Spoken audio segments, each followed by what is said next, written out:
नमस्कार दोस्तों, मेरा नाम राहुल साहू है। दोस्तों आज की वीडियो में हम लोग देखेंगे most important basic SAP T codes of PP module. आज की वीडियो में हम लोग देखेंगे प्रोडक्शन प्लानिंग के कुछ इंपॉर्टेंट टी कोड्स बेसिक जिससे हम प्रोडक्शन कर सकते हैं। किन किन टी कोड से हम प्रोडक्शन करेंगे वो आज मैं आपको बताऊंगा। आज की वीडियो में आप लोगों को सिर्फ टी कोड्स बताऊंगा। नेक्स्ट वीडियो में आप लोगों को प्रैक्टिकल करके दिखाऊंगा कि किस टी कोड से हम कैसे कैसे यूज़ कर सकते हैं। आज सिर्फ टी कोड्स बताऊंगा।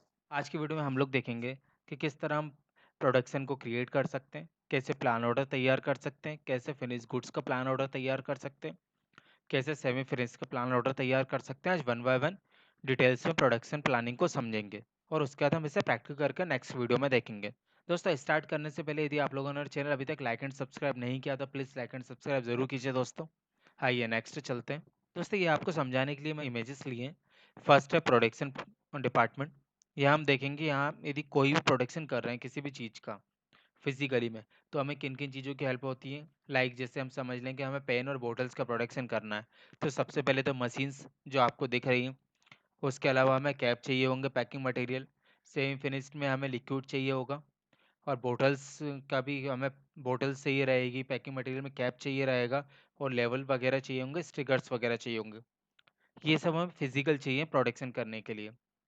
और क्या-क्या चीज़ों की रिक्वायरमेंट होती है फिजिकल, जैसे लेबर, लैंड, कैपिटल, एंटरप्रेन्योर, ये तो सेम है जो हमने बचपन से पढ़ते हुए आ रहे हैं।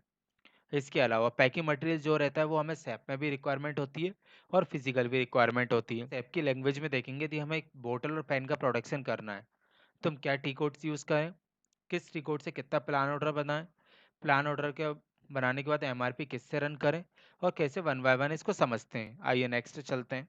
दोस्तों हम पीपी मॉड्यूल के कुछ टी कोड्स देखेंगे। पहला है MD11।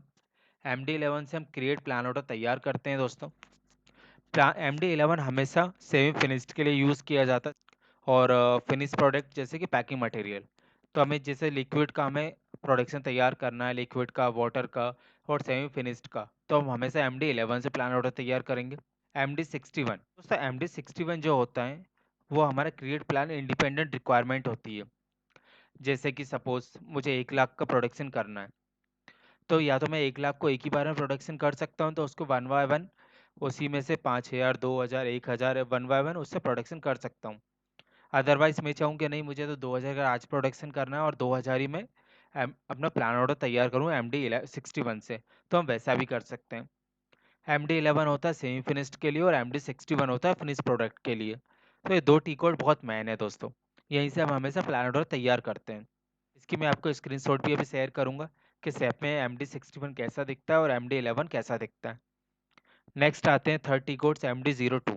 दोस्तों MD02 जो है वो हमेशा MRP रन करता है सिंगल आइटम की मल्टी लेवल पे। यदि हमें किसी प्रोडक्ट की MRP रन करनी है तो हम क्या टी कोड चलाएंगे, MD02। कभी कभी क्या होता है, प्रोडक्शन MD11 से करते हैं तो उसका डायरेक्ट MD04 यूज़ करते हैं, और MD61 फिनिश प्रोडक्ट के लिए उसके बाद हम उसके फिनिश प्रोडक्ट के MRP रन करते हैं, और सेमी फिनिश्ड के हम MRP रन नहीं करते। बट आप चाहें, यदि आपने सिस्टम बना के रखा है कि हमें MRP रन करनी है, तो आप MD61 के बाद भी रन कर सकते हैं और MD11 के बाद भी रन कर सकते हैं। अदरवाइज हम नॉर्मल करते हैं वो MD61 के बाद रन करते हैं, MD11 में डायरेक्ट MD04 पे आते हैं। Next MD04। दोस्तों MD04 जो होता है ये डिस्प्ले स्टॉक होता है रिक्वायरमेंट सिचुएशन पे। MD04 में हम जितना हमें रिक्वायरमेंट है, जितना हम स्टॉक दिख रहा है कि सपोज मैंने आज 1,000 पेन बनाए हैं, तो मैं MD04 में जाऊंगा, उसको जो मैंने प्लान तैयार किया वहाँ से एडिट करूंगा, उसका स्टॉक जनरेट करूंगा, क्रिएट करूंगा, तो MD04 से हम एडिट कर सकते हैं। स्टॉक कितना बनाना है, रिक्वायरमेंट कितने की है, वो सब हम MD04 में एडिट करके वहाँ से रिक्वायरमेंट जनरेट कर सकते हैं। CO11N। CO11N दोस्तों होता है single screen entry for confirmation, जिसे मैंने MD04 चलाया। उसके बाद अब मैं क्या चलाऊंगा, CO11N चलाऊंगा, तो उसके बाद मेरा प्लान ऑर्डर नंबर जनरेट हो जाएगा और मेरा ये तैयार हो जाएगा कि मैंने प्लान ऑर्डर तैयार कर लिया, मेरा कंफर्मेशन मुझे मिल जाएगा। उसके बाद नेक्स्ट आते हैं। ये दोस्तों मैंने आपसे अभी कहा था स्क्रीनशॉट। MD61 की स्क्रीन ऐसे दिखती है जब हम फिनिश प्रोडक्ट के लिए बनाते हैं। नेक्स्ट है MD11, हमें इस तरह दिखाई देता है।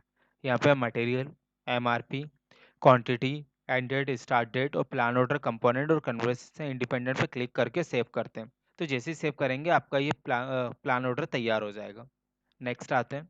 दोस्तों CO11N आपने देखा था, ये होता है फिनिश प्रोडक्ट कंफर्मेशन के लिए, और COR6N होता है सेमी फिनिश्ड गुड्स को कंफर्म करने के लिए। Single screen entry for confirmation, CORN से हम सेमी फिनिश्ड को कंफर्म करते हैं, और CO11 से फिनिश को कंफर्म करते हैं। हमारे वो बेसिक टी कोड जिससे हम प्रोडक्शन कर सकते हैं। आपको प्रोडक्शन करने के लिए क्या क्या रिक्वायरमेंट होती है दोस्तों? पहले MD11 प्रोडक्शन बनाए, MD02 MRP रन करी, MD04 कितना एक्चुअल में बनाना है वो जनरेट किया, CO11 कंफर्मेशन किया। उसके बाद CS11 display bomb level by level. दोस्तों CS11 से हम बॉम्ब को देख सकते हैं कि अब जैसे मेरा प्रोडक्शन कंफर्म हो गया तो क्या क्या मटेरियल मुझे रिक्वायरमेंट थी, मैंने सही मटेरियल लिए या नहीं लिए पैकिंग मटेरियल। तो मैं अपना CS11 चलाऊंगा, बॉम्ब को देखूंगा, बॉम्ब में देखूंगा हाँ पैकिंग मटेरियल जो भी लिया मैंने सही लिया है, किसके अगेंस्ट में कितना कंज्यूम हो रहा है वो सब सही है, तो आप CS11 से चेक कर सकते हैं। COIIS production order information system, और COIS process order information system. आप COIIS से पूरा प्रोडक्शन चेक कर सकते हैं फिनिश प्रोडक्ट का, कि आपने कितना प्रोडक्शन बनाया है इस मंथ में, पर डे कितना बना रहा है, 10 डेज में कितना बना रहा है, मंथली कितना बना रहा है।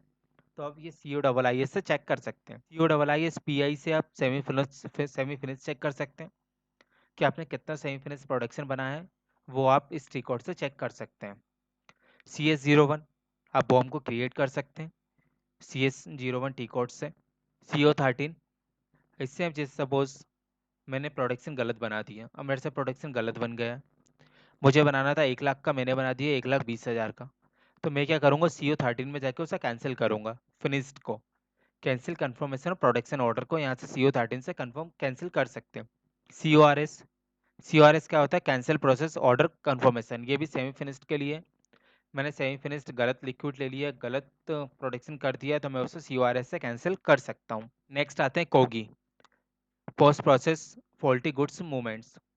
दोस्तों सपोज जैसे मैंने कोई पैकिंग मटेरियल कंज्यूम किया, पैकिंग मटेरियल स्टॉक में नहीं था, बट मैंने उसे गुड्स मूवमेंट की हेल्प से उसे सेव कर दिया।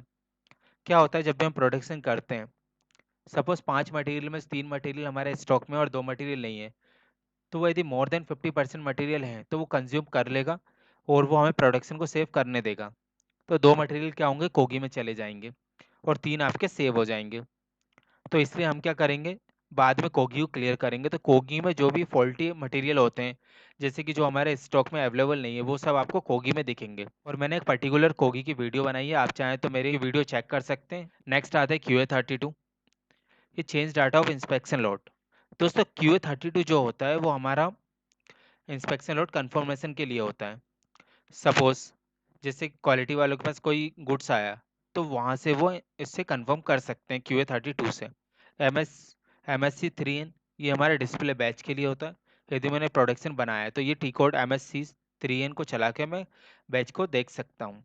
तो दोस्तों आज हमने क्या क्या इंपॉर्टेंट टी कोड्स देखे। सबसे इंपॉर्टेंट टी कोड्स था MD11 सेमी फिनिश्ड के लिए, MD61 फिनिश्ड के लिए प्लान ऑर्डर तैयार करने के लिए, MD02 से MRP रन करते हैं, MD04 से हमें कितना रिक्वायरमेंट है वो बनाते हैं, CO11N से कंफर्मेशन करते हैं। ये MD61 की स्क्रीन दिख रही है दोस्तों, इस तरह से आपको सेप में दिखाई देगा कि आपको मटेरियल डालना है, फिनिश प्रोडक्ट का प्लान डालना है, कितना रिक्वायरमेंट क्वांटिटी डालनी है और इंटर करना है, तो ये आपको प्लान ऑर्डर यहाँ से ओपन होगा। MD11 सेमी फिनिश के लिए मटेरियल डालना है, क्वांटिटी डालनी है, स्टार्ट एंड ओपनिंग डेट डालनी है और यहाँ पे क्लिक करके सेव करना है, तो यहाँ से सेमी फिनिश का प्लान ऑर्डर तैयार होगा। COR6N से सेमी फिनिश कंफर्म करते हैं। CS11 से आप बॉम्ब चेक कर सकते हैं यदि आपको मटेरियल कंज्यूम हो रहा है और पैकिंग मटेरियल में डाउट है तो। COII से आपका प्रोडक्शन चेक कर सकते हैं आपने कितना प्रोडक्शन किया। COIIS-PI से सेमी फिनिश प्रोडक्शन चेक कर सकते हैं। CS01 से आप बॉम्ब क्रिएट कर सकते हैं। CO13 से यदि आपने प्रोडक्शन गलत डाला है फिनिश प्रोडक्ट का तो आप उसे कैंसिल कर सकते हैं।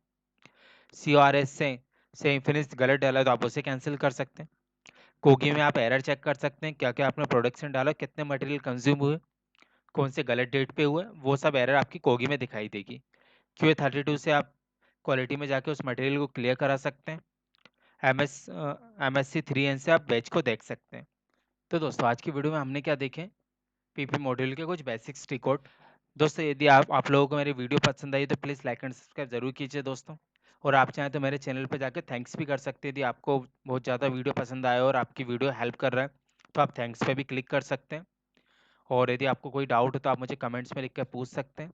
या मेरी पर्सनल ईमेल आईडी में मेल कर सकते हैं और आप मुझे कई नई वीडियो के लिए सजेस्ट भी कर सकते हैं। आज के लिए इतना ही। थैंक यू दोस्तों।